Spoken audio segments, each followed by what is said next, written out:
That cannon fire you hear means our work here is done. We have finished the 5 mock draft odyssey for the Tampa Bay Buccaneers this year at Pewter Report. I am your host, Scott Reynolds, and alongside me tonight is Josh Capo, and we're going to be diving into our 5th and final Bucs mock draft. We've gotten some great feedback already from the mock draft from you guys, so we greatly appreciate that. Sorry we had a glitch in the matrix earlier, but it is fixed. So technology is great when it works. But the good news is I think everybody likes the mock draft, or maybe they don't. If not, we'll find out. We want to take your questions and comments tonight if you're so inclined. And we're going to dive into what I think is a pretty good mock draft. You know, Josh, we didn't like the last mock draft we did. We kind of admitted that a little bit, but we kind of did an exercise, right? Because we don't always get what we want in life, right? And so we wanted to see what a world would look like if they went with Malachi Starks, who is a player that they like. They had him in for a top 30, or I should say a formal interview. I'm not sure if they had him in for a top 30 visit or not. But Starks was a player that we like. I don't know that we love in terms of that, but the tape is good. The player's good. Is it great? I don't know. There's other players I like better at number 19. But I think the reason why we did that was to take a look at how it would affect the Bucs draft situation if they went edge rusher in a different round, second, third round, etc. And I know that one guy would love to see Malachi Starks in Tampa, and that is Tyke Smith, his former teammate, because then they could fight over who's going to be the nickel and who's going to be the strong safety, right? Right. But that was an exercise we did, and truth be told, and you guys have already read the mock draft, I'm sure. It's been up on pewterreport.com. I put it in the chat. But Donovan Ezeraku is our final pick for the Buccaneers at number 19. We had him in our 3rd mock draft. And Josh and I wanted to put him in the 4th and the 5th as well. But we did a little bit of a different exercise last time, knowing that we'd settle in with Ezeraku as the number 1 guy here. But I think overall job well done, Josh. I think we did a pretty good job of meeting a lot of needs here. Yeah, I really like how you started this podcast off, Scott. I mean, I've got a couple of thoughts just from everything you went over there. First of all, congratulations to you for a recent 5K. And the reason I bring that up, where you finished, what, 2nd in your group, correct? I did. I finished 2nd. Congratulations. No, I take it back. No, I finished 3rd. I medaled. Okay. I finished 3rd, yes. Still medaled. And the reason I brought that up is 3rd out of 5 people. Some distance running. I enjoy doing some distance running. And getting to our 5th mock draft, I feel like, man, that was a finish line I was struggling to get to. And I'm glad we are here. So this draft season has worn on me a little bit more than a couple others in the past. And then the other is I like how you kind of made a small reference to a Rolling Stones song. Right, you can't always get what you want. That's right. But hopefully, this mock draft allowed Bucs fans to get what they need. Yes, which is some much needed help on defense, starting with Donovan Ezeraku, who, some people may find this to be a shocking statement, but I want them to listen very carefully to exactly what I say. Ezeraku may be the best technical pass rusher in this draft. Yeah. Not the best pass rusher, because you have to include overall athleticism and the ceiling that athleticism can bring. And I think that's why Carter is number 1, right? Or not Carter. I'm trying to remember his last name. Abdul Carter. Abdul Carter. Yes. Yeah. So I got it right. For a second there, Andre Carter out of one of the military schools from a couple years ago jumped in. I was like, oh my gosh, did I really just reference him? Because he was a terrible pass rusher. Yeah, he was. So, but no, Abdul Carter, that's why he's kind of number 1 on I think everybody's board. But when you talk about the nuance of being an edge rusher, the pass rush plan, just how many different tricks that he has in his bag. I think there's no better technician in this draft than Donovan Ezeraku. And so it provides the Bucs, while they've created a short-term met the need with Hassan Reddick, Ezeraku becomes that potential long-term fix. And then the other thing that I personally think that a pick like this really does is it balances the Bucs outside linebacker room in terms of skill sets, where Yaya Diaby, Anthony Nelson, and Chris Braswell are all kind of linear. They want to run through a tackle's chest. They want to win kind of inside with speed to power, where Ezeraku and Reddick are more high side, bend at the hips and at the waist and at the ankles, and be able to kind of turn the corner and create that balance. So if your first line is Reddick and Diaby, you've got one linear with one bendier guy. And then on the second line, if you go Braswell and Ezeraku, one linear, one bendier guy, and you're really creating a hardship for the quarterback, because now there's no the entire attack's coming from the inside. Let me just leak out the outside, out the backside, which happened so often last year to the Bucs. And now with a high side winner, it makes that much more difficult. Yeah, and I think the thing that I happen to really like about Donovan Ezeraku is really just the competition he faced. And I love this picture right here, because he's an undersized guy, 6'3", 248 pounds, but you see the shoulder to shoulder. And it's like, this is how I was taught in high school. This is how I taught my Pop Warner kids. This is the quickest way to get around the tackle is to go right at him and around him, not around him, as Joe Tryon-Shoyinka would do, creating that space in between, because all you're doing is helping the tackle. And Joe Tryon-Shoyinka was such a finesse pass rusher. But I love this picture because it shows Ezeraku doing exactly what you need to do. And you can see that left arm coming up. This is a rip that's coming, right? He's going to rip right through this guy and get around the corner. And then bad things happen to quarterbacks when that happens. And, and I think that the sack production is there. And this is something too. We had Mike Green as our Bucs first round draft pick in our initial mock draft prior to the Senior Bowl. And I did this graphic. It's important to kind of bring it up here too. You look at both of these guys, and I think Green's probably going to go to Atlanta at number 15. You had Raheem Morris at the Pro Day, Marshall, and looking at Mike Green, I think Green's a kind of a faster guy, 17 sacks, right, and all that. But if you look at all these statistics, they're just about even, right? 84 tackles, 80 tackles, 21 tackles for loss, 23 tackles for loss, 17 sacks, 16 and a half, 3 forced fumbles.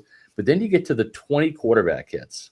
That's the big one, right? That's the big one, right? And you see Green with 10. And the other thing too is when you look, and I wrote about this in the Bucs mailbag on yesterday, or wait, I guess today. Yeah, sorry. It's draft week, folks. It feels like it's been a week already. But when you look at the sacks that Ezeraku got against the likes of Pittsburgh, Miami, Michigan State, a lot of he's had sacks against Duke. There's just those ACC schools and the FBS schools. Missouri is another one, SEC school. That he's more battle tested and it has more production against a higher level of competition than Mike Green did. And granted, he did get a couple sacks against Virginia Tech. He got one against Ohio State, but he cleaned up in the Sun Belt. And I think that's important to kind of differentiate between these guys. I think the sacks that Ezeraku got were probably a little bit more quality because he's going up against better offensive tackles than Mike Green. Yeah, and I think a few things to add some context. So just playing off that last point that you said, Green had some highlight reel clips that went viral. right across social media. One of which was a wicked spin move that he put on Ohio State's right tackle. I can't remember his name off the top of my head. That I think went for that one of those sacks, right? I think it went for the only sack that he had against Ohio State. Correct. If you look at the rest of his Ohio State tape, was not so great. I mean, they really showed. There were multiple reps where he couldn't win clean against a tight end, one-on-one, against Ohio State. So that's the first thing, right? So, and I love that you put the quarterback hits, because when you talk about, there's different types of pressure, right? You and I have had this conversation ad nauseum. We talk about sacks versus pressures, but even within pressures, there's different quality pressures. There is a hurry where you're causing the quarterback to kind of get the ball out quick. A hurry means so much less than a quarterback hit. So when you add up the sacks plus the quarterback hits, which I love that you put on that graphic, Ezraku outperformed Mike Green in really pissing quarterbacks off. Is the best way to put it. Sure. Right. Because you can have a hurry on a touchdown pass, right? Like that's possible. Chances are, if you hit the quarterback, unless he's dumping it off to the running back, if you hit the quarterback as he's getting ready to throw or just got the ball off, the ball's probably going to sail. You might get an incompletion. It might be a catch, but I'm with you. I think there's more value in quarterback hits.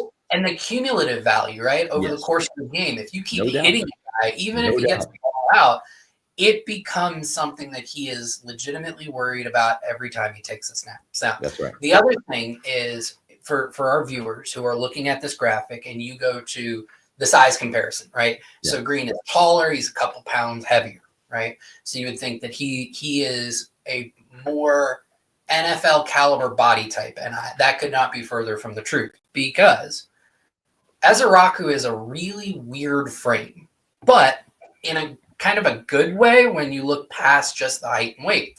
So Ezraku's height, that's 6'2", it is in the 19th percentile for an edge rusher. His weight is in the 11th percentile. Obviously, he is small. But then when you look at some of the things that are much more important for that position, which is specifically like functional length, which is arm length and wingspan.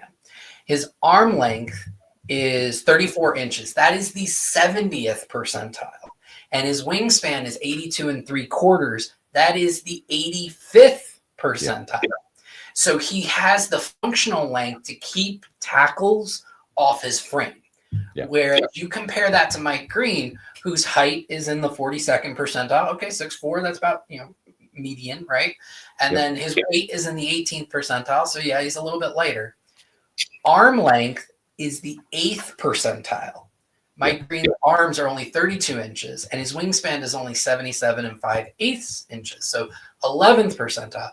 So when you talk about functional size for the NFL, Ezraku much more fits the bill than Green does. So when we talk about production against a higher level or higher quality of competition, a more functional build for the NFL, and the fact that he's just knocking guys down more often, whether Green goes first or behind Ezraku, I honestly think Ezraku is the better pass rusher. He's higher on my board. I agree. For it's worth. Yeah, I agree. And when it comes to going first, well, the best thing about walk-ons, I think, is they've got 3 Tampa Bay area locations, and you want to put your kid first when it comes to graduation. That's right. If you're looking for having a graduation party for your high school or college grad, there's no better place to do it than walk-ons, because they've got plenty of TVs, so you can watch the latest sporting events, etc. You can also have a fantastic menu of food and drink items, and there's 3 Tampa Bay area locations where you can check that out: Wesley Chapel, Midtown Tampa, and Lakeland. So make sure, if you're looking for a destination for your graduation party, consider Walk-On Sports Bistro. Let them host your walk-on, or let them host your graduation celebration at Walk-Ons. And plenty of room at all those locations. They're big, massive sports restaurants, and can't recommend them enough. They're also going to be sponsoring our draft show too, so we greatly appreciate the support from Walk-Ons Sports Bistro. Make sure you check them out, and also check out their Monday night trivia. Mondays at 7 p.m. Obviously, you're busy right now. You're watching us, and that's fine. But maybe next Monday, you get to walk-ons, and you can win some exciting prizes. You can go with your significant other. You can go with your buddies. You can form a whole team. And keep in mind that on Mondays, they have happy hour specials, 3 p.m. to close. So you're going to enjoy those happy hour food and drink specials while you play trivia at Walk-Ons on Mondays. So let's just kind of round out the first round here. We had Malachi Starks as a former first-round pick. We also had Mike Green as a former first-round pick. In the second draft, we actually traded for Trey Hendrickson. That's not going to come to fruition. They already have Hassan Reddick, right? And I don't know what sense he's going to do with Trey Hendrickson, if they're going to keep him or not. Who knows? That's kind of a dysfunctional organization to a degree. But who else might we see if they don't go with Donovan Izaraku? Let's say, for example, that he's off the board. Let's say that they want to go, in a different direction, maybe even if he is. When you look at some of the players that have been getting some buzz lately, one of those is Maxwell Hairston. And, he is a player that this team has had in for a top 30 visit. They also had him with a formal interview at the Combine in Indianapolis. He checks a lot of boxes, doesn't he? He's got the 4.28 speed. He's a speed demon that Todd Bowles likes. He also checks the ball hawk box. 6 interceptions over the last 2 years, 5 as a junior, 1 last year. But out of those 6, 3 of them were pick sixes, 2 in 2023, and then 1 last year. His lone pick was a pick 6. And I think the other thing that is pretty unique about him is he really brings some versatility to the scene because he's just under 6 foot. Maybe if you want to round up, he's 6 foot, 183. But running that fast, he kind of reminds me a little bit from a size perspective. And this guy wasn't as fast. He was a 4.4 corner. But Sean Murphy-Bunting was drafted in the second round. And he started off at outside corner. Jamel Dean wound up beating him out during his rookie season. But then he settled in at nickel because he wasn't too tall, right? He wasn't Jamel Dean. Jamel Dean can't play nickel. Jamel Dean's strictly an outside corner. But there was some positional flexibility with Maxwell Hairston. And that's a player that we actually had as a Bucs best bet as a nickel corner. If this team's going to draft the nickel corner in the rounds 1 through 3, we think that might be the guy. We do. And you mentioned that he's just under 6 foot. And the wingspan is actually in the 67th percentile, even though his arm length is a little bit short. And I think one thing that reinforces our belief that the Bucs would see him as a nickel, maybe with outside versatility, came across earlier today, and I'm not sure if you saw it, Scott, but Adam Schefter of ESPN kind of published his, rumors and rumblings that he's been sitting on for a while as we lead into the draft week. Yeah. And one section was basically, here are some players who may be traded this week. Mm-hmm. And you know who was not on that list from the Bucs? The Bucs did have one player on that list, but it was not Jamel Dean, which kind of reinforces that we think that the Bucs are betting on a bounce back season from Dean on the outside, opposite Zion McCollum. And so if you're taking a Maxwell Hairston in the first round, it likely means he would move to the nickel, which also reinforces what Todd Bowles and Jason Light have said about they kind of want to move Tyke Smith to safety. So this allows for all of this. You have your outside corners in Dean and McCollum. You have Tyke where they want him or they hope to be able to put him at safety. And now you have somebody who's going to play 75 to 80% of the snaps in Hairston, which is certainly good value there. So I could see Hairston. I wouldn't love the pick personally. Yeah. You and I had that conversation that, if it were a second round pick for Hairston, I think we'd both be okay with it. Yeah. But in the first round, I think that's a little rich. But it does seem like the league is higher on him than, say, the media, right? Yeah, I agree. But the Bucs have a good track record of developing defensive backs. So if there's any team that can develop a guy with Hairston's ceiling and get him close to it, I'd bet on Todd Bowles, who comes from a defensive back background. I agree. JT Olson brings up a good point. He says, I don't think Hairston can play nickel. Tackling looks bad a lot of times. And that's one thing, too.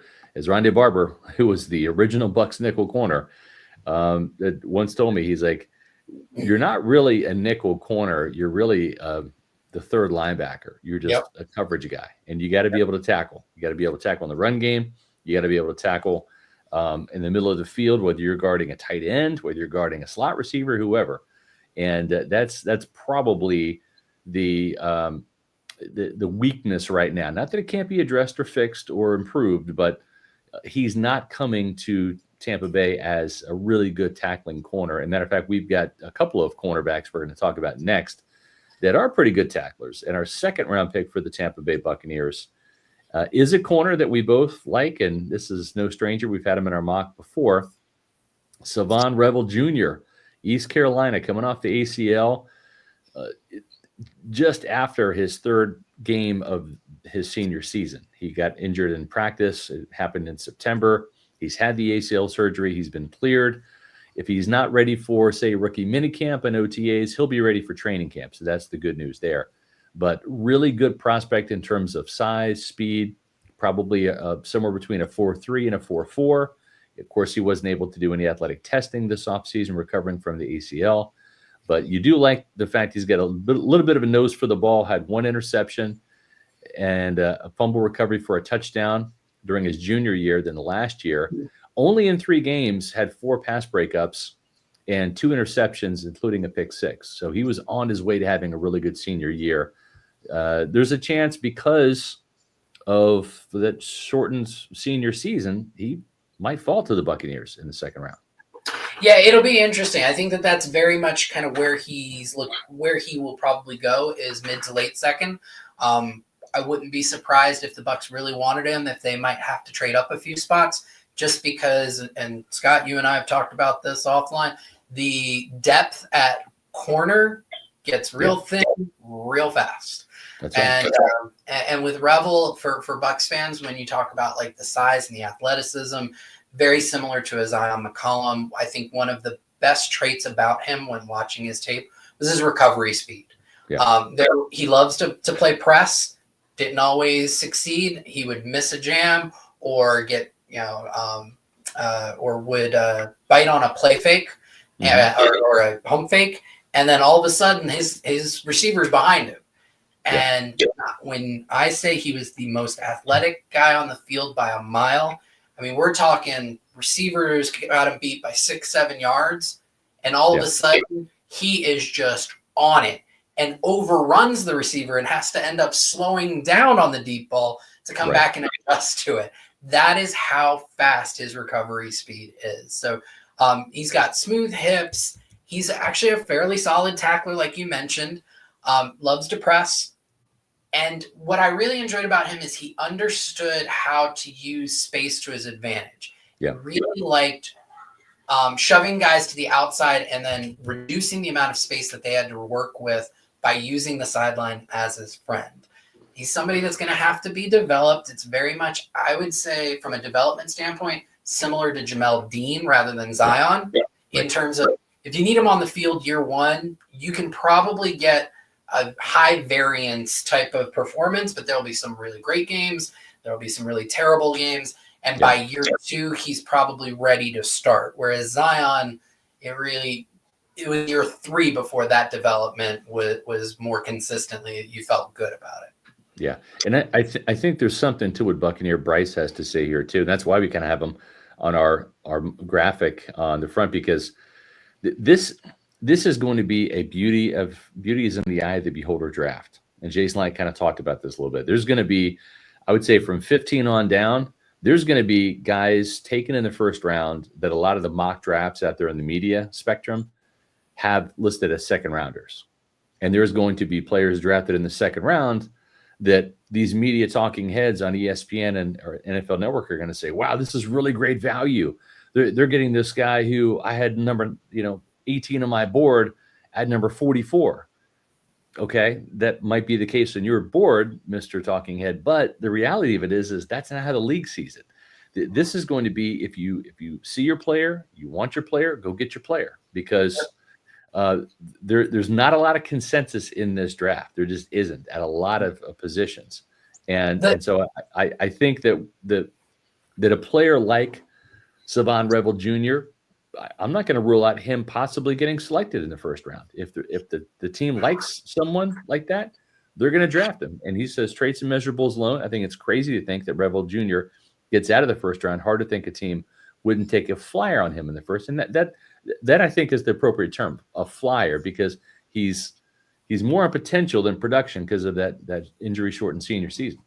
Yeah, I think that when you look back, guys of his ilk, who need development, but have all these plus traits and measurables, as Buccaneer Bryce said there, at that particular position, the league doesn't take those flyers very often in the first. Yeah. We talked about Zion. We talked about Jamel Dean. You look at Reek Woolen. He was a third or fourth, I think a fourth rounder, right? Yeah. So these guys who just light up the RAS scores, light up the combine at the cornerback position, teams are much more reticent to, and I love the verbiage there, take a flyer because it is already a very high variance position.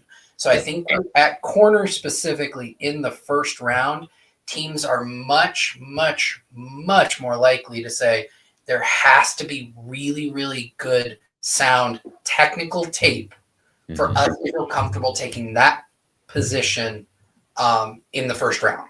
And they're willing to, and think about the verbiage again, taking a flyer is typically not something you're investing a lot of your assets in. A flyer is typically, it's a $2 bet for a $50 reward, right? It's not a $50 bet for a $50 reward. So for that reason, that's why he would more likely, especially with the injury as well, be more of a day two guy. And then to your other point there, us in the media, myself included, right? I'll be publishing my big board right before the draft here, trying to get a few more guys in before Thursday. Yeah, I'll probably be around 160, 165 evals. There's 0 teams in the NFL that have a 165 player board. Absolutely. Their boards are maybe 50 at the max, right? About 40 to 50 is typically the number. When you count in what positions they actually need, when you count in medical disqualifiers, when you count in psychological disqualifiers, interview disqualifiers, all of a sudden, they look at 400 guys and an eighth of them are people that any team, not just the Bucs, but every team would say, yeah, I'm willing to take that guy. Now, those 50 guys look different from board to board to board, and that's why you end up 255 guys are able to get selected. So that's just kind of one of those things. So, it may be great value for Mel Kiper. It may be great value for Josh Capo or Scott Reynolds because we have a much larger board. But for that team, he's the top guy out of 50 or the top, he's fourth out of 50 and the other 3 were already taken. So, we like cornerbacks. We feel like the Bucs need them. Todd Bowles certainly wants them. And we're going to get another cornerback. We're going to go to the 3rd round. And that's where a player that we really like quite a bit, Noah Williams out of California. And this is interesting because Noah Williams is one of those guys, too, kind of like Maxwell Hairston, where he's 6 foot and he has enough size to play inside, but he's not too tall, 6 foot, 199 pounds. That's almost what Sean Murphy-Bunting was from a physical standpoint. And not the fleetest of foot guy. Ran a 4.5 in the 40-yard dash. Now, he's a really good athlete, had an 80-yard kickoff return for a touchdown, averaged 27 yards per kickoff returns. 7 interceptions last year, Josh, including the pick 6 on Cam Ward in that Miami game. That was a back-and-forth affair on the West Coast there between Miami and Cal, one of the best college games of the year. But the thing about Noah Williams that I like is just the ball skills. 15 pass breakups, 7 interceptions. Just knows how to make plays on the ball. And that's something that this team needs is a ball hawk. And so with his physical profile and not the blazing speed that Todd Bowles typically likes on the outside, and you think Jamel Dean, 4.3, Zion McCollum, 4.33, right?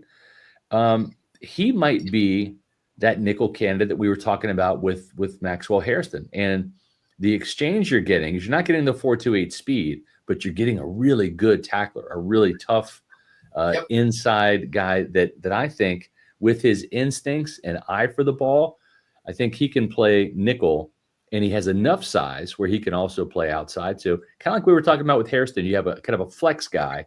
Same with Sean Murphy-Bunting back in the day. I think Noel Williams can be that flex guy for the Buccaneers. He can start off as a nickel inside, as Savon Revel Jr. plays outside.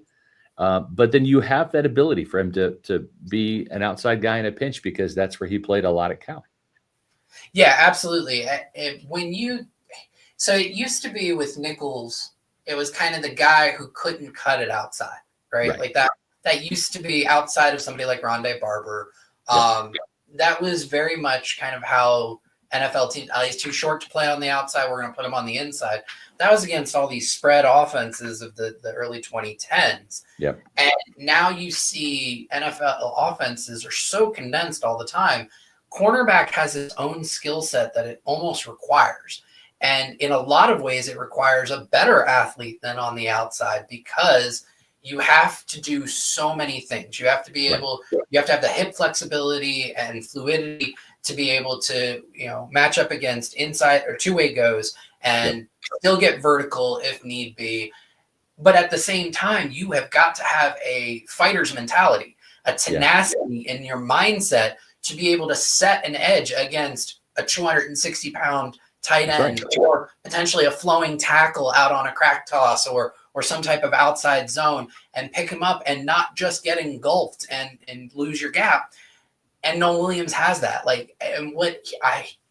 Something that he reminds me of when you talk about the high end of what the Bucs have had in the secondary, Carlton Davis was absolutely a tone setter. When you talk about his demeanor, no doubt. Right? Like the sword seatbelt or sword gesture and the grave diggers, right? Like he brought the grave diggers mentality. Yep. Zion McCollum is a sweetheart. Jamel Dean is aloof. Like, you don't have that grave digger mentality leading that secondary at the moment. I mean, Carlton was a dog, as John B says, and Noel Williams is kind of that guy too. Absolutely would bring that swagger and that demeanor back to that room. And then you top it off with the ball skills. He had 14 career interceptions in college. Only one corner in his class had more, and that's Quincy Riley.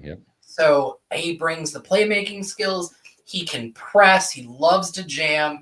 And while he doesn't have the speed, much like Carlton Williams, he's got enough length, or Carlton Davis, he's got enough length to get in the way of passing windows and create, pass breakups when he's not picking the ball off. Yeah, that's right. We're going to pause for a quick second because we just finished day 2. Really think about it. We got the first, we got the second, we got the third round pick. No, because we're not going to make you wait another day. We have on the other side of this break here, we've got day 4, which Jason Light and company have done a really good job with. Thank Bucky Irving last year in the 4th round. So, but we've got some more shows to talk about. We have one more Pewter Report podcast coming your way tomorrow. That is UCLA's Oluwafemi Oladejo, who Josh Capo and I really, really like a lot. And we're going to be talking the latest Bucs draft scoop. They might get a guy like Oladejo on day 2 if they go in a different direction outside of edge rusher on day 1. So Matt Matera and I will be talking about that tomorrow at 4 o'clock on Pewter Report TV, on the Pewter Report podcast. And then, of course, your reminder, you'll see plenty of promos for this all week long. The Pewter Report live draft show. Day 1 is going to be Thursday. We're not doing a show on Wednesday, not just because it's my birthday. I'm not taking my birthday off. I'm working hard, just saving my voice a little bit. So this is going to be a big podcasting week, 19, 20 hours worth of wall-to-wall draft coverage over 3 days. And our first day coverage starts at 7 p.m. on Thursday, April 24th. First night of the draft will be on an hour before the draft starts at 8 o'clock. You can follow along on YouTube on Pewter Report TV. We're going to have it streamed live on Facebook and X on our @Pewter Report channels, and also pewterreport.com. So make sure that you check out the PR live draft show. 3 days. We're going to be live from One Buccaneer Place, and it's presented by Walk On Sports Bistro. We're excited about that. Please make sure you join us. We'll answer your questions. We'll give you live up to the second, reporting from One Buccaneer Place when we dip into the Jason Light and Todd Bowles press conferences and we interview the draft picks. We're going to come right in and report the latest news from those press conferences and interviews. So nobody covers the draft like Pewter Report. Make sure that you are checking out the PR live draft show presented by Walk-Ons. And all 3 days of the draft, 1 hour prior to the start of the draft. So day one starts April 24th at 7 p.m. Okay, Josh, we finished up with I think a pretty good haul. We have an edge rusher. We've got 2 cornerbacks, one that can play nickel, one that can play on the outside and put Jamel Dean in a very competitive state in training camp. And all of the fans are screaming at us because we've ignored a position. Yeah, we need a linebacker, don't we? We need a linebacker. All right. Well, there's a guy that we liked a lot at the Senior Bowl. I'm not talking about Donovan Ezeraka. We've already drafted him, folks. I'm talking about Jeffrey Bassa from Oregon, a player that Josh Gapo and I really liked at the Senior Bowl. You know, Josh, what jumped out at me at the Senior Bowl was not even when the play was going. It was before the play. This was the guy that took the field as the alpha and became the communicator right off the bat, just getting people in position, calling the defense. And he's not the full-throated yeller and screamer, the high-energy guy. He's more of like a Levante David. He's more of like a traffic cop who knows where to go, high football IQ, gets everybody in the right positions, right? Just kind of like that natural-born leader rather than a cheerleader or a rah-rah guy. But he's got a little bit of that in him.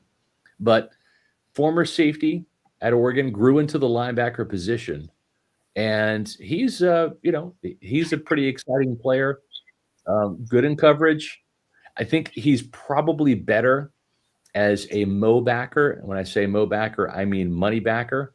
That was a position he played as a freshman. He's a 4-year starter at Oregon. But they needed him at middle linebacker because of his communication skills. So he played there. I could see them drafting Jeffrey Bassa, cross-training him as Todd Bowles and Mike Caldwell will do, and really have him be the eventual replacement for Levante David at money backer, but offering some depth and competition right off the bat for Servassier Dennis at middle linebacker. Yeah, absolutely. The one thing that I think the Bucs linebacker room sorely missed last year, people will say coverage ability. That's most linebacker rooms in the NFL. There's only like 5 guys who can really cover well. But athleticism, right? Yeah. It was just a lack of athleticism, and Bassa can certainly bring that athleticism. His staying faced up with the line of scrimmage, with the quarterback, and shuffling to the seam, and then moving from that shuffle into a full break, just really, really excels at that. Excels at covering backs out of the backfield when they get to the flat, or if they're taking a rail route or something like that, or a wheel. What I really enjoy about him, and he's not really credited a ton with his run defense, but he does a good job of staying ahead of blocks, which is something that, that is something that Levante David excels at, right? Just being able to read the play and getting ahead of blockers, getting 2 spots before the blocker can get there. I think he does that well. And even if he gets a body on him, as long as he's not fully covered up, he does a good job of using one arm to kind of keep that blocker on one shoulder, and then he can still make a tackle with his free arm. So, and that's not something a lot of the linebackers in this draft can do. So I think those are a lot of really good traits about him.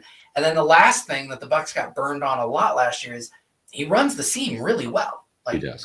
Cover crossers, and he runs the seam. I think where he loses something as a coverage backer is he doesn't always hit his depths when he's dropping into hook zones. He is a little undersized. He doesn't deliver a ton of pop in his tackles. Yeah. And if he doesn't get fully covered, he struggles to get off blocks. So he's not a perfect linebacker. What I think is very interesting is when you look at a lot of people's linebacker boards, Dane Brugler, when he sets his board, he does consider where the league sees linebackers. And you and I have been high on Bassa quite a bit throughout this entire process. And I've seen a lot of analysts drop him a lot. he's the linebacker 4 on Brugler's list in the Beast. Yeah. Now it's not a great class, but to be in the top 5, and then if the Bucs can get him on day 3, that's a pretty good get for this class. No, I totally agree. Absolutely. And we have a couple super chats. Let's get to those real quick here before we continue on with our day 3 adventure for the Tampa Bay Buccaneers. A couple picks left in rounds 5 and round 7. There's no 6th round pick this year as of yet. Jason Light might recover that pick or get another pick if he trades down. I think if he's going to trade down, I think it's going to be in the 2nd round. I think he could trade down in the 2nd round. Depends on who's there, of course, but it just feels like that might be the round because there might be just more teams that are willing to trade up in the 2nd round rather than pay the price to move up in the 1st round, right? So I could see Light getting an extra day 3 pick and just moving down a couple spots, whatever.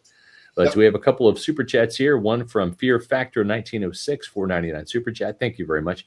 How are you projecting Tyke Smith to a role where he may need to play in a too high shell when even Georgia didn't play him there? Well, that's a fair point, and I looked up where Tyke Smith played at Georgia over the last 2 years. He played 18 snaps in terms of deep reps in 2023 and 4 in 2020. He played 434 snaps in the slot, so he was basically a nickel at Georgia. But then he also had 87 snaps in the box. That's typically the strong safety position. And also 62 snaps on the D line. That's Pro Football Focus kind of saying the box as well. So more snaps at the slot, but does have a second amount of snaps at the strong safety position. But the thing is, Todd Bowles doesn't play a lot of cover 2. He will play more cover 3. He'll play some quarters, but by and large, I don't think that, like, if you go back and look at the defense that when Jordan Whitehead was in Tampa the first go round, Whitehead was not playing deep safety an awful lot. It just wasn't his jam. He was a box safety. And I think that Todd's pretty good at saying, I'm going to put you in position to do what you can do rather than what you can't do. And so I think if Tyke does go there, you're not going to see him play an awful lot of free safety because he doesn't quite have the foot speed to necessarily do it, nor does he have the experience. But I think that you want that guy in the field more because he is a ball hawk. 2 interceptions, 3 forced fumbles last year. You want him playing 25% more of the snaps if you can. Tyke's a dog. Yeah, I think the other thing to keep in mind is we're not projecting him there. We are taking this straight from what the what Todd Bowles has said he's wanted to do, right? So I think that's a very important distinction, and I think it goes to traits. Does an individual have the traits to move into that role? And I will give who is the commenter? I'm sorry, what was their name? That it was Fear Factor 1906. Fear Factor. I'll give you an example of being able to project those traits to a role like that and seeing it kind of flourish. And that is one, Brian Branch. Brian Branch was a slot player at Alabama, right? He played, I think, their star role. So there's a lot of box and slot reps. He didn't really play up top. And his first year with the Lions, he was a slot only. But year 2, this past year, 2024, when he became, given Antoine's fall off due to the injury, you could potentially say that he was the best safety in football, him, Kyle Hamilton. They moved him up top because they wanted him on the field basically 100% of the time. He still played in the slot a decent amount, but he was playing a lot of too high or single high safety. He's playing in the box. They were moving him all around. They just wanted to put their playmaker in a position to make plays. And he had 101 reps as a deep safety at Alabama for his entire career. Tyke had, I want to say, 59. I don't think a difference of 42 over 3 years really is measurably different. So that's kind of where you see that. You also see, if you look back over the last 10 years in the NFL, you see a lot of former slot corners who move to safety down the line, especially in 3 or quarters heavy systems, and they end up excelling in those roles. So Tony Kona says, so what round are you picking And now, okay, so let's recap. If you're just joining us, first round, Donovan Ezeraku, edge rusher, Boston College. Second round, Savon Revel Jr., cornerback, East Carolina. Third round, going cornerback again at a Cal, Noah Williams. Fourth round, Jeffrey Bassa, inside linebacker, Oregon. The fifth round, we got to keep Josh Grizzard happy. He's the new guy. He's probably getting a little antsy in the war room, saying, Jason, come on, Todd, let's go.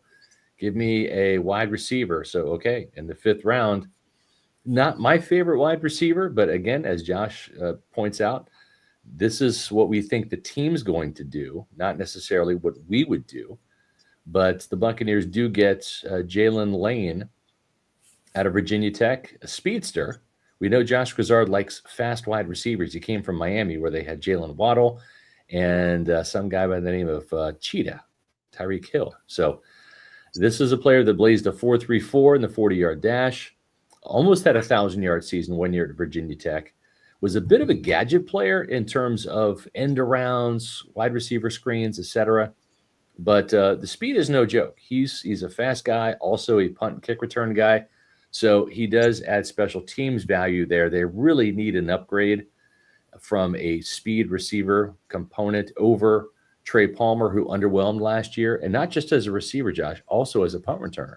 His longest punt return, despite that 4.3 speed he has, it's only 17 yards. So maybe Jalen Lane is a player that can come in, help on special teams, fill that wide receiver 4 role behind Mike Evans, Chris Godwin, and Jalen McMillan, and give this offense some juice that they hope they were getting from Trey Palmer, but might not be getting after all.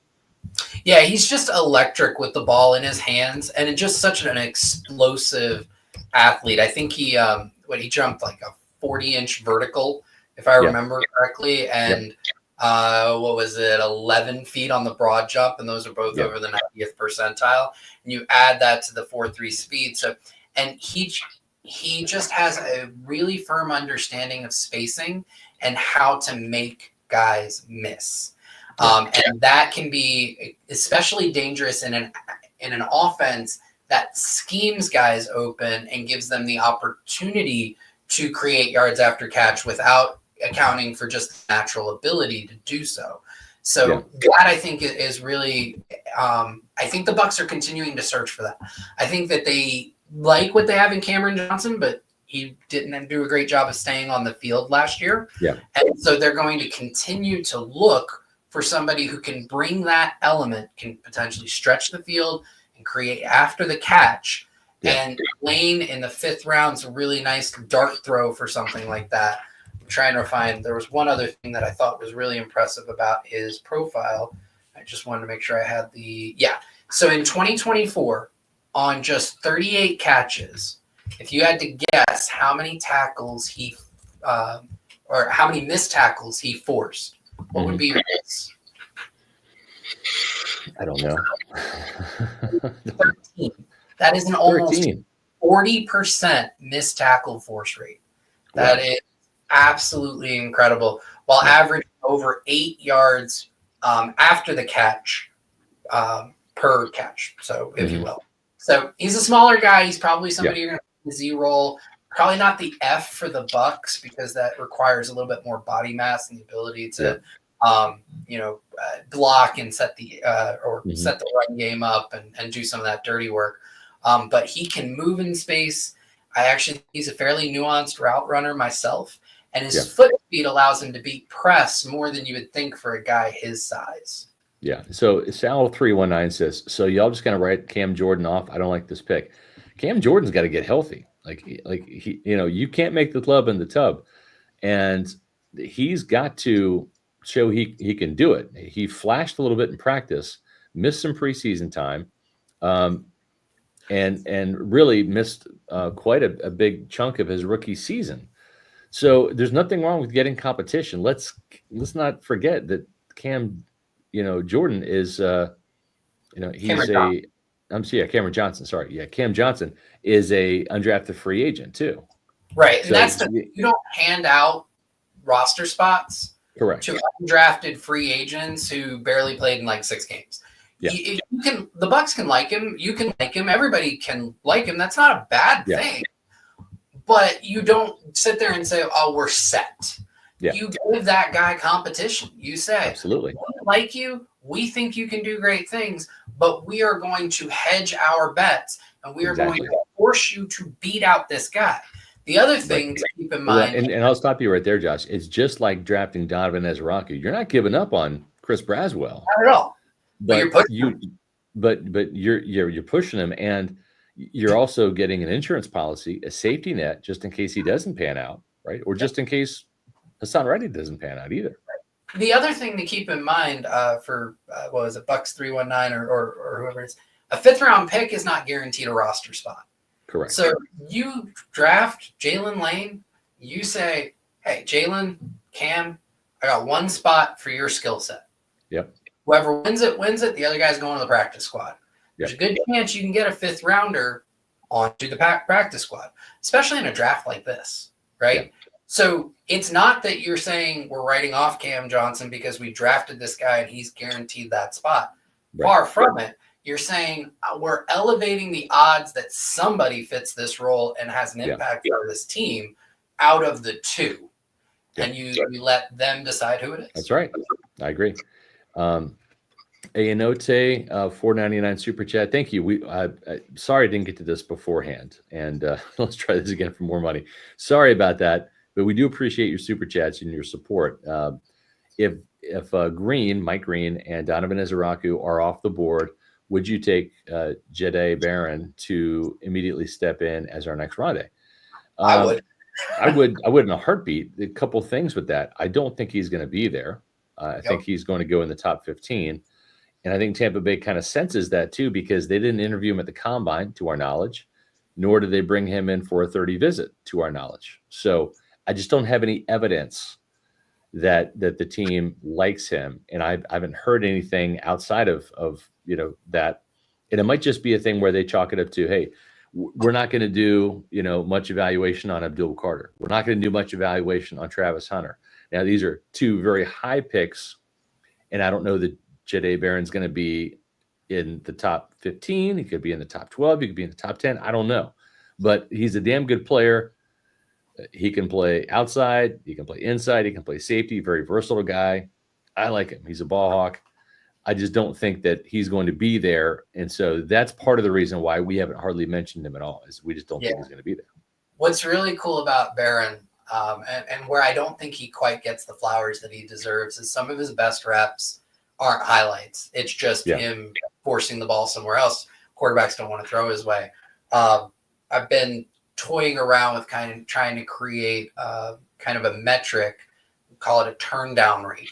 How often does the guy just cause a quarterback to not want to throw his way? The coverage is that good that the quarterback just says, nope, going the other way.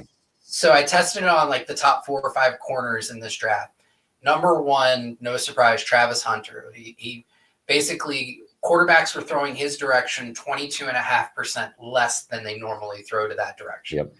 Barron was second by 1%. It was 21.5%. Yeah. So love his tape. Absolutely. I do too. I'm a huge fan.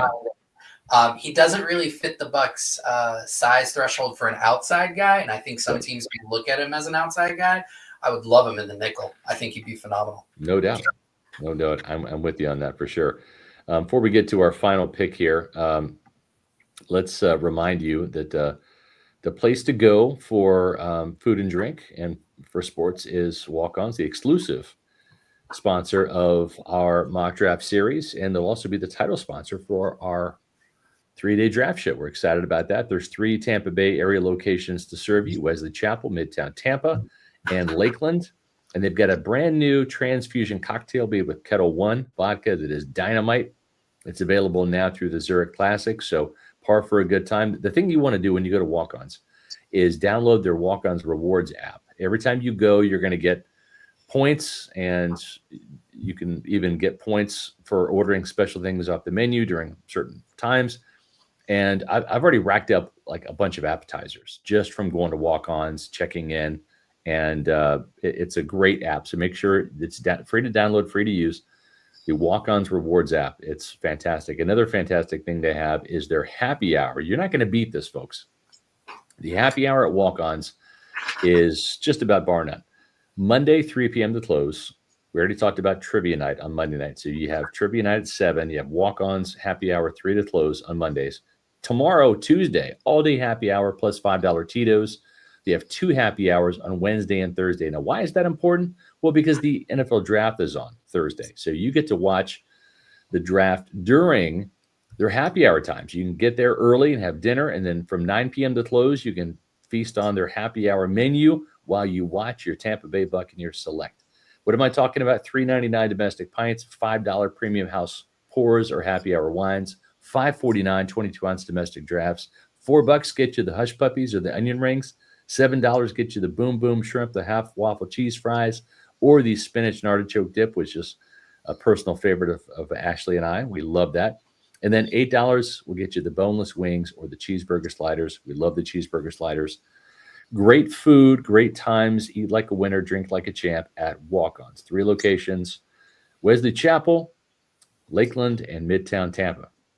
We have got one more selection to make for the Tampa Bay Buccaneers. And we do have another super chat to get to. So before we get to that selection, 2 actually. Let's get to this. Fish Doctor Outdoors, $4.99 super chat. Why is Jadier Bear not a popular pick? Top neck corner. We just kind of talked about this. Inside, outside, safety, versatility, playmaker, aggressive versus the run. Can blitz, day 1 starter. Josh, you agree? I agree. I do agree, but I'm going to peel back the curtain and allow Fish Doctor Outdoors to get a little bit of a peek into the text message thread between Scott Reynolds and myself. And it is often, I really, really like this guy. Scott replies, but do you think the Bucs do? And what is your evidence that the Bucs do? And then I go, sad face, right? That's typically how it happens. And Scott's been doing this for so long, and you can look at his track record of how many times he gets it right. There are indicators of where the Bucs like players and when they don't like players. And it's not perfect. It's not hard and fast. Kalijah Kancey took all of us by surprise. Absolutely. No doubt. But Scott is pretty good at this. And before me, it was him telling John, do you want to be right about the evaluation or do you want to be right about the pick for the Bucs? Yeah. And he probably did that with Trevor before John, right? He did. So and Mark Cook and absolutely. And it's really not for why have we not mocked him? Because we've seen no evidence that the team is doing the diligence that they typically do to pick a player in the first round. Yep. And as you mentioned, Kalijah Kancey is the exception. No official 30 visit. He didn't visit anybody. And there was no formal or informal interview at the combine with Tampa Bay either. That was a completely stealth pick by Jason Light at number 23. Don't rule that out. We'll see. But like a prime example is someone like UCLA's Carson Schlesinger, right? The linebacker. You and I both like him. We think he's a good fit in Tampa. We can see him playing in Todd Bowles' scheme. To our knowledge, when he was asked at the combine if he met with the Buccaneers, he said, I've met with a lot of teams. And, maybe the Bucs are one, maybe they weren't. We don't know. I think we nailed 19 of the 30 official 30 visits. There are 11 players. He might be one of them, right? I mean, he might have had a combine formal interview, and he might have been one of those 11 players that we were not privy to know if he visited one Buccaneer place or not. So they might have done the double whammy on him, and we don't know. But all we're going off of is the evidence that we do know. And then what we also do is we check the tape. Does this seem like a Todd Bowles fit on defense? Does it seem like it would be a good fit there? And just try to marry it together. And our job is to present what we believe would be the Bucs' best bets, how the mock draft could align with what happens to the Buccaneers on draft day, and then also understanding that the Bucs might love Carson Schlesinger, but not in the first round, and he might be pick number 40 off the board, and Tampa Bay's picking 53, and that player that they love, they might not have a shot at. You don't get everybody that you want on your draft board. That's just how it rolls, and that's not just for Tampa Bay. That's for everybody. Another player we've kind of talked about too, and this is Josh Chrysler. Hello, Josh. How are you? Good to see you, my friend. $1.99 super chat. Thank you. Is Darian Porter even a consideration? Perfect fit. Darian Porter from Iowa State checks a lot of boxes, doesn't he, Josh? He does. There are some boxes he doesn't check. Yeah. And I think the thing with Porter is, the comparison to Zion McCollum is so quick, right? Like everybody goes there. I went there. You went there. There's been a lot of conversation about Porter being like a late day 2 guy or a 4th round. Like Zion was so fantastic, and Jason Light traded up to get Zion. I think a lot of people forget that. In the 5th round. Right. Going back to somebody at the very beginning when we were talking about Revel, I can't believe he would get out of the first round. Somebody's going to take a flyer. The 5th round is a flyer. Yep. When you look at the hit rate for Jason Light in terms of 3rd and 4th rounders contributing right away, day one, first year, Porter doesn't quite fit that mold. He's going to be an excellent special teamer. But the other difference is Zion was like 21, 22. Porter will be 25 before the season ends. That's right. And so I think that there are a few things that, yellow, red, orange flags that make him not a perfect, ideal fit for the Bucs. Right. I agree. Well said. Will says, Scott, any thoughts on replacing that jersey on the wall with a 30 in the current jersey in a couple of years? Well, this is my 30th year covering the Buccaneers. The team actually gave me that one right there. And so I've heard some whispers that maybe a 30 jersey is in the offering. So we'll see. They should do an in the current episode 30 for 30 Scott Reynolds jersey. It just means I'm old, Josh. That's all it means. Yeah. No, I don't like the alarm clock uniform, with the jersey numbers and stuff. I would love a red classic Pewter Report jersey. So, we'll see what the team does. No, they need to 30 years. That means you're covering them for creamsicles. They need to creamsicle. That's true. I'm not a huge creamsicle fan. I like the creamsicles as a novelty. But, I'm like Rondé Barber. I'm like, once a year, sure. But, But every podcast in the background, especially against around it. Yeah, exactly. All right. I really like our final pick for the Tampa Bay Buccaneers here. Jason Light has not really nailed a 7th round pick, if we're being honest. Joey Iosefa, I was giving him crap about that. We took the fullback out of Iowa. Let's face it, Jason Light has done a tremendous job. The last 3 drafts he and Todd Bowles have absolutely crushed it. Have to give Jason a lot of credit. I love most of his picks, the track record there. Remember, he lured Tom Brady to Tampa with the roster that he built, right? So there's that. The 7th round pick has not been kind to Jason. And I say that with great affection because he's actually nailed like a 5th round pick and 6th round picks and 1st, 2nd, and 3rd, and 4th and all that, but not the 7th round.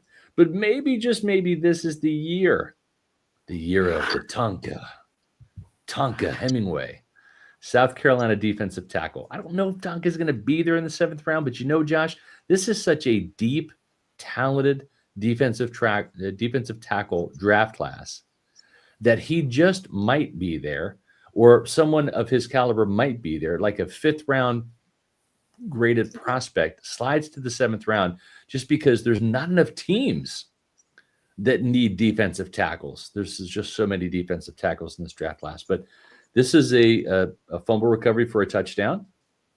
Tonka Hemingway also caught a pass on a fake field goal attempt. That's right. This guy's got some talent, folks. He actually scored on a 2-point conversion and a rushing touchdown in the backfield. Tonka Hemingway will also sack the quarterback, too. That's kind of what he's known for, right? So that's a sack there. Brady Cook, the Missouri quarterback, in the Shrine Bowl. So he ended his senior season with the bang. There he is sacking Klubik for Clemson. But a very kind of athletic guy. And again, a player the Buccaneers like. They had him in for a formal interview at the Combine. very much like they did with Jalen Lane and others that we've mentioned. And so it's 6'3", 284, kind of like a Kalijah Cansey type, a one gap, quick penetrating guy. But what I like about him too, Josh, is he affects the quarterback. And even if you can't get to him in terms of sacks, and he only had 4 sacks last year, had 4 sacks in 2022. And so he's been kind of hit and miss with the sacks, but he had 7 pass breakups in 2023. And that's something that Jason Light does like. If you're not going to be able to get to the quarterback, affect the quarterback, knock the ball down, and make some plays that way. So he's got kind of an interesting skill set. Yeah, and when you're talking 7th rounder, it's how can you contribute on 3rd and 4th down?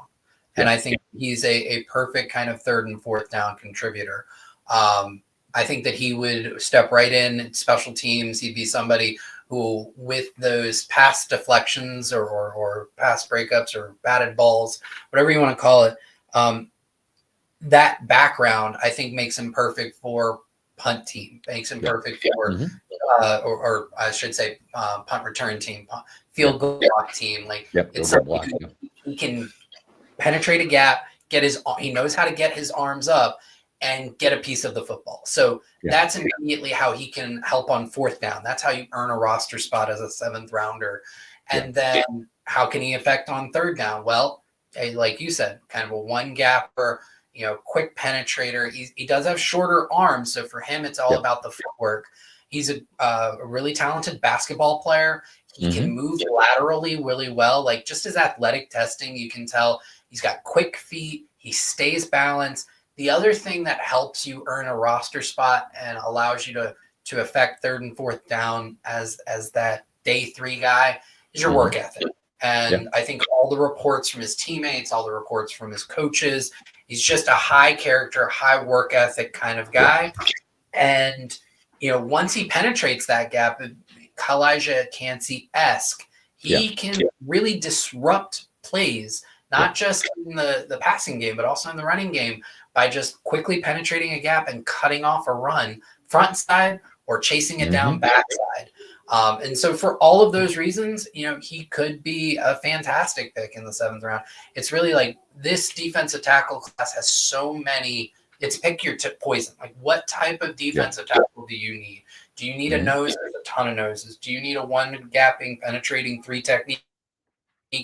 Tonka Hemingway is one of those flavors. So I really like it because it gives some upside in the most important part of the game, which is on defense, which is stopping the pass.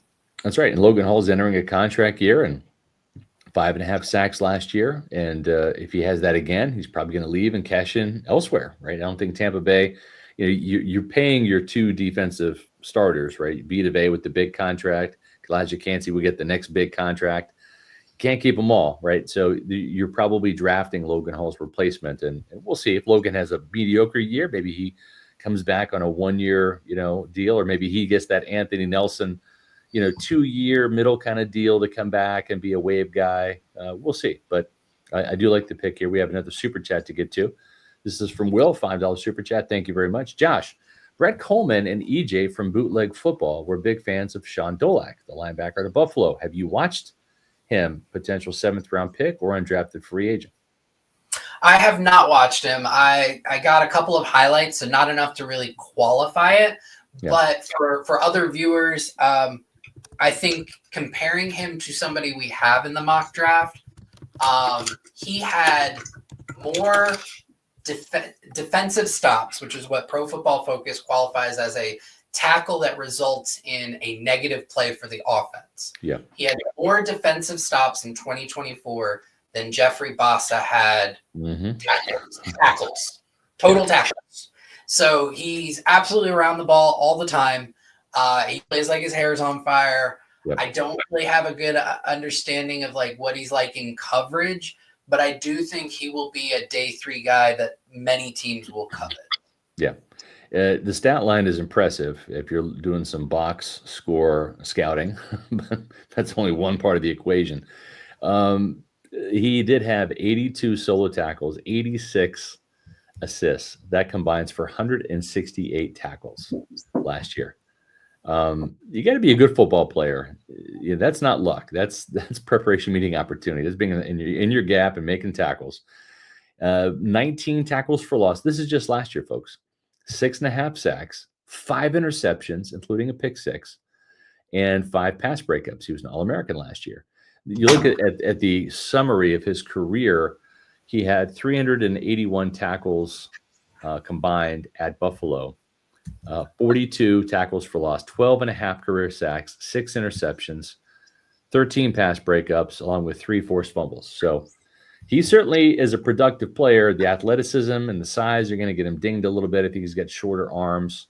But, he's a fun player to watch. It's just sometimes and Jay Higgins from Iowa is another one of those guys, just playmaker, galore at Iowa. But sometimes you're just a good college player, right? And like Jack Sawyer from Ohio State. I'm not saying Jack Sawyer is not going to be a good NFL player, but really good college player. Okay, you are right, but you know what I'm saying? Like, you understand what I'm saying, right? Like a really good college player, but the next level is the next level, right? You got to be able to level up athletically and be able to match and all that. Like Jay Higgins, I think he ran like a 4.82 at the combine. Again, great college linebacker, like I think All-American type player, or at least all Big Ten type linebacker.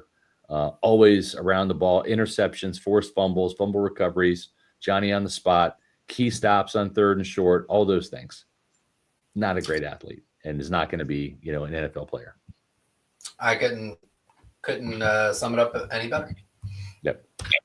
Well, folks, we hope that you have enjoyed our mock draft series, and hope that you're enjoying too our Bucs draft previews and our Bucs best bets.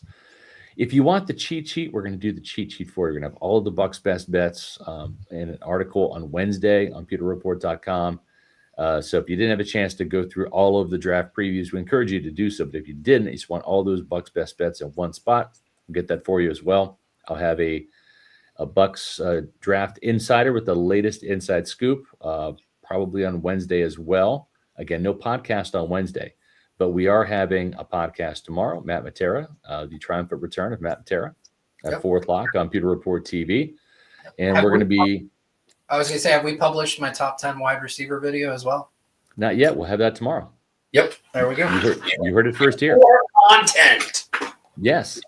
Latest Bucs draft scoop. That's at 4 o'clock tomorrow on Pewter Report TV, our YouTube channel. Make sure that you are hitting the thumbs up button. Give this video, our Pewter Report podcast, Josh's videos, my Pewter Pulses. Give them all the thumbs up. When you do that and leave a comment, those 2 things help us with the YouTube algorithm. Gets us in front of more awesome Bucs fans like you. It's a very simple, quick, easy, free thing for you to do. Also hit the subscribe button. We're on the way to 18,100 subscribers. Thanks to you, Pewter people. And we greatly appreciate all the supports that you give us. And remember, the draft coverage is just getting started. Really, this is draft week. And we've got the PR Live Draft Show presented by Walk On Sports Bistro. Day 1 starts April 24th. And that is 7 p.m., 1 hour prior to the start of the draft. We'll have coverage all day, all night on Friday, and then all day on Saturday, as this is a 3-day live draft show. You can watch it on our Pewter Report TV YouTube channel. It's also streamed live on Facebook and X at Pewter Report, and we'll be on the front page of pewterreport.com. Nobody covers the draft like Pewter Report. You should know that. And we're excited to have yet another great draft show for you guys, covering 3 days of the NFL draft. And we're excited to, when it's all said and done, to go to walk-ons and get some booze and some great food. And listen, the drink menu is phenomenal. I'm going to throw it up one more time, as well as this. This is really cool. If you're a Jack Daniels fan, let's go. They have a Jack Daniels Spirited Dinner.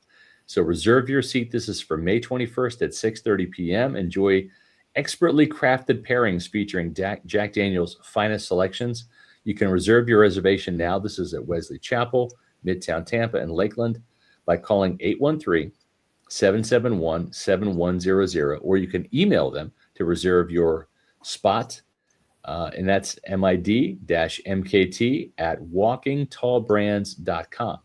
So it's a fantastic Jack Daniels Spirited Dinner with some of the finest Jack Daniels around, as well as some fantastic food options. So make this a a spot to be on May 21st at the Walk-Ons in Wesley Chapel, Midtown Tampa, or Lakeland at 6:30. Josh, one final question I have for you. We couldn't fit them all in. Okay, this is true. This is my phrase. Let the record show Scott said level up at 9:43 p.m. That is my phrase. I use it a lot. So I'm glad that you took notice of that, Snatch Buckler, if that is your real name. Appreciate that. Also, thanks for the props there, John Lovingood. Great content, boys. Appreciate it. Great name. Yeah. Is there a player that pained you that we could not put in our final mock draft for the Buccaneers? Is there like a favorite player that you would love to see in red and pewter that just didn't make this final mock? I think there is one. I just want to double check that I'm not.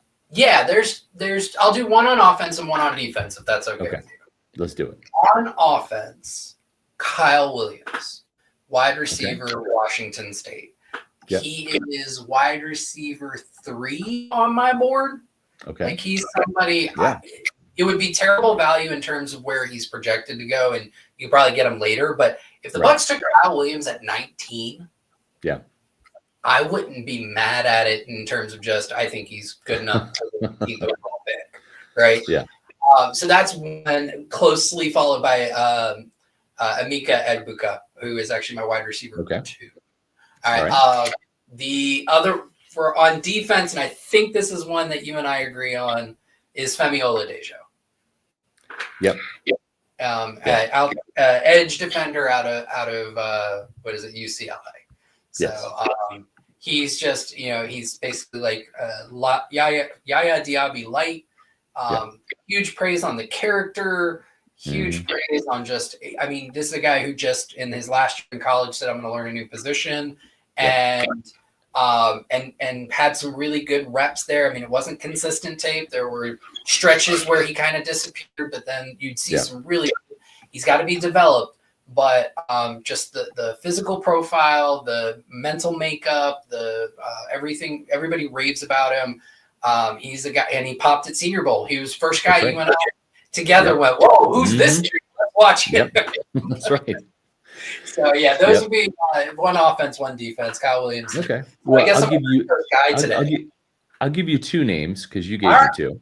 I asked you for 1. You gave extra credit. You gave me 2. Say RJ Harvey. But I don't like offense. You know that. I'm a defensive guy. No, I'm going to cheat. I'm going to go with 2 defensive guys. So Oladejo is one of mine, and then another one. And you got to keep the fans happy. And it's right. It's Kobe. Kobe Bryant. I would love to see him in red and pewter. It would certainly look a lot better than red and blue than that awful uniform. My God, man! Look at those Kansas Jayhawks. Just terrible. That is the bastard son of Toucan Sam. It's a cartoon character. It's a fictional bird. It's not even real. Like a Kansas State Wildcat. That's a real animal, a wildcat.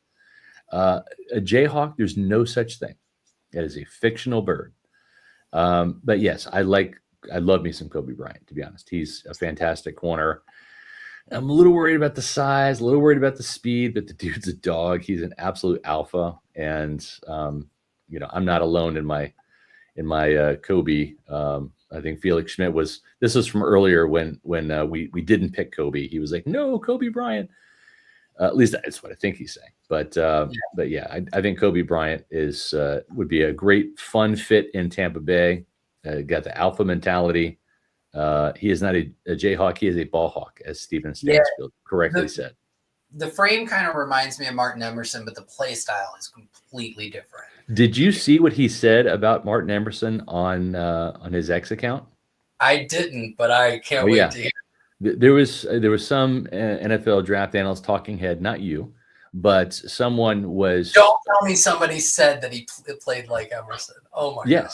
Oh yeah, and he said like check the tape and kind of like called him out, and he said Emerson was like a buck 60.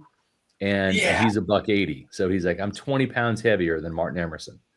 and he plays 20 pounds heavier too. Completely different. Like the demeanor is different. I did want to ask you, since you brought up Kansas State, how long has the Wildcat been the Kansas State mascot? That was not the original mascot. We were actually called the Aggies, and I'll point to my graphic right here. We have different versions of the Wildcat through the years. Okay, you can see that. Or not. When did it become the Wildcat? Do you remember about when? It was like in the early 1900s, I think. It started off as the Kansas. I think we were the Kansas State Agricultural School, so we were called the Aggies to start with. But then, and we even have a bar district called Aggieville for that reason. Yeah. And when did you graduate? 1995. 95. So so my theory was that prior to 95, it was something different. And it was just the Scott Reynolds wild days where people would see you around town and be, man, that cat is wild. And there you go. Something like that. But I didn't found the school. I'm not that old, Josh. School was founded in 1863. Just that you were such a presence on campus. Okay. I see prompted the changing of the mascot. I gotcha. Yeah. My daughter Ellie goes to K-State, so I go back and visit her and watch games. My wife Ashley and I would do that. My diploma right up there, I graduated on Saturday, May 13th, and I was moved to Tampa on May 19th. So on May 19th, 1995, it'll be 30 years here covering your Tampa Bay Buccaneers, folks. We'll have to do something special for you. Yeah, sure. I'm open to it. Sean Abel says, congratulations on the third place finish. What was your time? Okay. This alludes to Josh giving me props for doing a 5K, which I haven't done since 2019. I went back and checked. And what was my time? Well, I finished third in the 5K race out of 247 people. There were 5 men, 50 years and older. So in that age group, I finished third. Still got a bronze medal. Still counts. My time was, what was my time? 36 minutes and 58 seconds, I think. No, 36:38 was my time. 36 minutes. It was under 37 minutes. And I literally did zero training for it. I literally had not run at all in 2025. Like I didn't even light jog. I mean, my dog will run. I'll throw the ball. But I walked a little bit, but I literally just went out and just channeled my old 5K running days from back in the day and just ran. And then I couldn't walk for 2 days after that. My thighs were not cooperating. You know what? I'm gonna make a reference, a pop culture reference. You were Vince Vaughn on the rings in Old School. That's true. I was. With the cigarette, just nailing it, right? That's fair. Straight off the couch. That's fair. That's definitely a fair comparison. Any Vince Vaughn comparisons, I will gladly accept. Folks, our time here is done. And as Snatch Buckler says, you guys are loopy now. Well, I am, because it's my second podcast today. I've been up since 5 a.m. doing mock drafts and draft previews and all that. But listen, the show must go on. We have our live draft show. Please join us. We'd love to have you. It's going to be Thursday, Friday, and Saturday on Pewter Report TV, our YouTube channel. Greatly appreciate all of Josh's hard work, watching the film, doing the write-ups, a million text messages back and forth, coming up with these different mocks. We did 5 of them, and we greatly appreciate it. As Shaggy says, make sure you hit that thumbs up, give us a like. Greatly appreciate all of you people for joining us, you Pewter people, for joining us on our mock draft odyssey. The great news is we get to find out how right or wrong we were on Thursday, Friday, and Saturday as we dive into the walk-ons presented live draft show, live from One Buccaneer Place. So we're excited about that. For Josh Capo, I'm Scott Reynolds saying good night and thank you for watching another episode of our live Bucs mock draft show. Good night.